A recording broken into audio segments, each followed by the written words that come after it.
One day, the prince organized a grand competition to choose his future queen. The first round was painting. All the girls were carefully making beautiful paintings. But one girl was doing something different. She touched her thumb to her lips and then lightly pressed it onto the paper. When all the paintings were brought before the king, everyone was shocked that the girl's paper was completely blank. The king became very angry. He asked, "When you knew that giving a blank paper would bring punishment, why did you make nothing?" The girl replied calmly, "I did make a painting." The examiner standing there said, "We never saw her making anything." The girl felt that something was wrong. She looked carefully at her paper.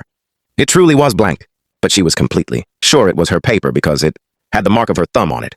Just then, the prince said, "A girl who still stands here even while knowing the risk of punishment cannot be lying." The girl looked at the paper again and said, "Someone mixed such water into my colors that the colors disappear." Hearing this, everyone fell silent. The girl poured a little water onto the paper in front of everyone, and suddenly a black peony flower appeared on the page. The queen became very angry. She said, "Black flowers are placed only at someone's death. You have insulted the king." The girl lowered her head and said, "This flower is not for the king. It is in memory of his mother." She said, "There are many kinds of flowers in the world, but this black flower is special, just like the memory of his mother is special in the king's heart." Tears filled the king's eyes.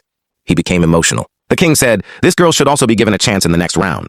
The second round was flower decoration. All the girls decorated beautifully with colorful flowers, but that girl placed dry branches and withered flowers. Everyone started laughing and saying that she had lost. The king asked, "Why did you choose dry flowers?"